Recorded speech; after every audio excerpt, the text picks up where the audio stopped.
আসলে হাকিমপুরে যে এখানে রয়েছি বর্ডারে এত বৃষ্টি পড়ছে টিপ টিপ করে, বাংলাদেশের মানুষের তাদের ফিরে যেতে হবে। এটাই হচ্ছে যে এই মুহূর্তে দেশের আইন এবং রাজ্যের মুখ্যমন্ত্রী যে কথা বলেছেন এসআইয়ের পরিপ্রেক্ষিতে। তো এখনো সন্ধ্যা নামেনি, সন্ধ্যা নামতে এখনো বাকি, অনেকটা গোধূলি চলছে। হিন্দি মে বলে শাম ঢলনে কা আভি বক্ত ভি হ্যায়। তো সন্ধ্যার পর এখানে ভিড় বাড়বে। বাংলাদেশের যারা এসেছিলেন এখানে দালাল ধরে, এই দালাল রাজ কোথায় তারা? যে প্রশ্ন আমি শুরু থেকে বারবার করছি, যে প্রশ্ন হচ্ছে সিস্টেমের প্রবলেম। তার সঙ্গে সঙ্গে প্রশাসনের একটা বৃহৎ অংশ ইনভলভমেন্ট ছিল। শাক দিয়ে মাছ ঢাকার কোনো গল্প নেই। এই সত্যি কথাটা কেন বলা হচ্ছে না যে বিগত কয়েক দশক ধরে এখানকার পুলিশ, এখানকার সীমান্তরক্ষী বাহিনীর ভূমিকা কি পরিষ্কার ছিল? এই প্রশ্নটা হবে না?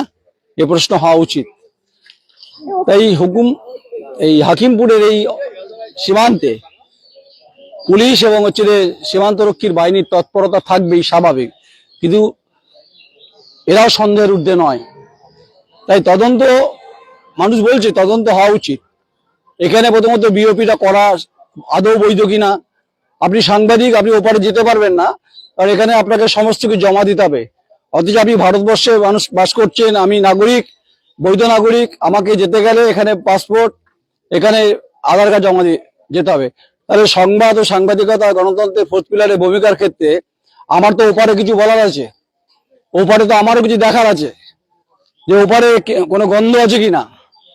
কারণ এই ভারতবর্ষে বহু ঘটনার, বিভিন্ন রক্তক্ষয়ী ঘটনা ঘটেছে বাংলাদেশে বিভিন্নভাবে সীমান্ত দিয়ে, ভারতের সীমান্ত তারা ঢুকেছেন। তা আমি যে কথাই বলছিলাম বারবার করে, পরে ওখানে যারা রয়েছেন এই বিওপির ওপারে, সেখানকার পরিবারগুলো কেমন আছে? তারাও ভারতীয়। শুনছিলাম ওখানকার মেয়েদের নাকি বিয়ে হতে সমস্যা হয়। ফলে পুলিশের ভূমিকা, সীমান্তরক্ষীর ভূমিকা নিয়ে আমরা প্রশ্ন তুলব না, আমাদের তোলার জায়গা নয়। কিন্তু এই ভারতবর্ষে আমরা নাগরিক এবং গণতন্ত্রের যে ফোর্থ পিলারের যে ভূমিকায় আমরা আমাদের কথা বলবো, এটাই বাস্তবসম্মত। কিন্তু সত্যি কথা বলতে হবে। সন্ধ্যা নামার আগে তো আকাশে সূর্য থাকে। এক সময় এখানে তো সন্ধ্যা নেমেছিল, এখানে আধার অস্পষ্ট এখানে ছিল। তা প্রশাসন তখন কি করছিলেন? ঘুমোচ্ছিলেন? এই প্রশ্ন উঠবে আজ। রাজ্যের মুখ্যমন্ত্রী শুভেন্দু অধিকারী, আপনাকে বলছি, আপনার এই গোটা ঘটনা নির্বাচন প্রক্রিয়ার পরিপ্রেক্ষিতে আপনি যে কথা বলেছিলেন, যে এবং তার সঙ্গে কেন্দ্রের যে সরকার, স্বরাষ্ট্রমন্ত্রী, যে বিএসএফ এর এরিয়া বাড়ানো, তা নিয়ে বিতর্ক হয়েছে তৎকালীন মুখ্যমন্ত্রীর সঙ্গে। কিন্তু কথা হচ্ছে এই কাঁটাতার পেরিয়ে এলো কি করে? ওপারে হচ্ছে আপনার নদী রয়েছে 4 কিলোমিটার পর, ওখানে জলযান রয়েছে। তাহলে যারা এখানে দীর্ঘদিন ধরে পোস্টিং ছিলেন তাদের ভূমিকা নিয়ে প্রশ্ন উঠবে না?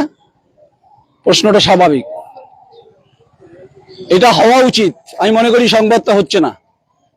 দেখুন, আমি মনে করি দ্য কোয়েরি শুরু থেকেই বারবার বলছি, আমি কাউকে খুশি করতে আসিনি। আমি দেশের সার্বভৌমত্ব, গণতন্ত্র যদি ওটা আক্রান্ত হয়, আমি যদি আক্রান্ত করি, আমাকেও ব্যবস্থা সরকার নেবে।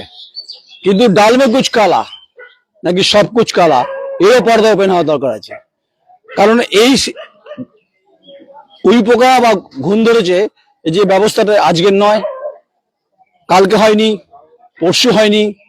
তাহলে বিগত কয়েক বছর ধরে, কয়েক দশক ধরে হয়েছে। এখানে তখনও সীমান্তরক্ষী বাহিনী ছিল, তখনও পুলিশ ছিল, তখনও থানা ছিল। তাই তখন সুরক্ষার ব্যাপারটা ঠিকঠাক ছিল। তো তৎকালীন তৃণমূল কংগ্রেসের বিরুদ্ধে অভিযোগ উঠছে, তারা নিয়ে এসছে, তারা বামফ্রন্ট ছিল, তখনও বিএসএফ ছিল, এখানে সীমান্ত সুরক্ষা বাহিনী ছিল, পুলিশ ছিল, তারা ঠিক ভূমিকা পালন করেছেন তো? এই প্রশ্ন আমি তুলে গেলাম দ্য কোয়েরির তরফ থেকে। দেখুন, আমি সরকারের পক্ষে, প্রশাসনের পক্ষে, দেশের পক্ষে, নেশনের পক্ষে। এই প্রশ্ন উঠবেই। তাই তদন্ত এবং হচ্ছে যখন হবে ঠিক আছে, আর যখন যেতে হবে এদেরকে বাংলাদেশে, এটাও নিয়ম যে আপনি বাংলাদেশে বসবাস করবেন, এখানে ভুয়ো কাগজপত্র নিয়ে থাকবেন। এখন আপাতত ফাঁকা রয়েছে, যেটা এখানে কাগজপত্র দেখছেন পুলিশ। কিন্তু এই যে গোটা ঘটনাটা শুধুমাত্র হাকিমপুরের সমস্যা না, পাশে ঘোষাডাঙ্গাতে সমস্যা, বসিরহাট, আপনি পেট্রাপোল চলে যান, সেখানে সমস্যা আছে। এক একটা গ্রাম আছে এখান থেকে বাংলাদেশ, ওখান থেকে ভারতের ওখানে সহজ। আপনি চলে যান বিভিন্ন জায়গা পশ্চিমবঙ্গের এবং গোটা দেশ জুড়ে, যে সংখ্যাটা 2 কোটি বলছে, সংখ্যা বাড়তেও পারে, আশঙ্কা সে কথাই বলে। আর গোটা বাংলা যদি হিসাব করা হয় সংখ্যাটা 30-40 লাখ যদি হয়ে যায়, এরা তো আমরা ঘাপটি মেরে বসেছিল। ভোট ব্যাংকের নিরিখে এদেরকে আনা হয়েছে বাংলাদেশ থেকে বিভিন্ন সময়, আর এরা ভোট ব্যাংকের ভোট দিয়েছে তৃণমূল কংগ্রেসের হয়ে, কখনো বামফ্রন্টের হয়ে স্লোগান দিয়েছেন। এরা বোঝে না সাতক্ষীরা, চপাইগঞ্জ, এখানে সিপিএম তৃণমূল ফায়দা তুলেছে পলিটিক্যাল সিস্টেম। তাই আমার আশা এবং আশঙ্কার এটাই যে আরো সংখ্যায় আছে, তাই প্রত্যেকটি চুজ যেন বড় আলোতে যেন বাঁচা হয়, নাহলে আমাদের রাজ্যের পক্ষে অত্যন্ত ভয়ঙ্কর এবং থ্রেট। যে কথাটা দেশের স্বরাষ্ট্রমন্ত্রী বলেছেন যে ইন্টারন্যাশনাল থ্রেট, এই অনুপ্রবেশ, এবং এই অনুপ্রবেশের আগে বাংলাদেশে যখন এখন স্বাধীন সরকার হয়েছে প্রচুর হুমকি এসছে বাংলাদেশ। হেলিকপ্টারে ওই হেলিপ্যাডে করে নাকি বলেছে পেপের হেলিকপ্টারে কলকাতা দখল করবে, এখন নেই, সব হাওয়া হয়ে গেছে। এখন আমরা বলিনি যে পদ্মা ভাগ হয়ে যাক, আমরা বলিনি, পদ্মা তো তিস্তা চুক্তির ব্যাপারগুলো তো ঝুলে আছে। তাহলে এই গোটা ঘটনার সঙ্গে সঙ্গে যে ঘটনাগুলো ঘটলো, তো তাহলে একদিনে তো আপনি চুলে উকুন বাজলে হবে না। এই উকুন মারতে গেলে আপনাকে ওষুধ লাগবে, এই ওষুধগুলো কিনবে কে? ওষুধ কেনার দায়িত্ব হচ্ছে প্রশাসনের। তাই প্রশাসন যখন এখানে বিভিন্ন সময় ছিল, তাহলে ভূমিকা নিয়ে প্রশ্ন উঠবে, এটা স্বাভাবিক। আর আমরা তো আমাদের কাজই তো, আমরা মনে করি যে কোনোভাবেই, আমি একটা কবিতা পড়তে চাইছিলাম, কবিতাটা অবশ্যই শঙ্খ ঘোষের লেখা।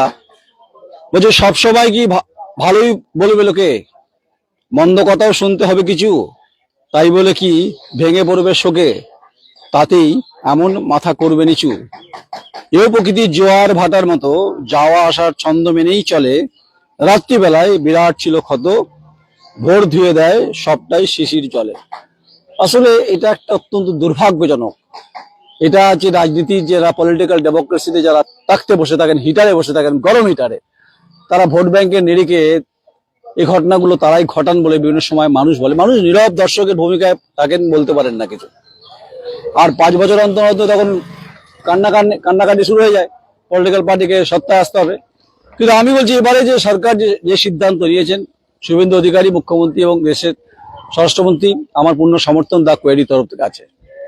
কিন্তু এর পিছনে দুর্নীতি হয়েছে, এই দালাল রাজের সঙ্গে প্রশাসনের একটা বৃহৎ অংশের সেটিং ছিল বলে এই অভিযোগ উঠছে।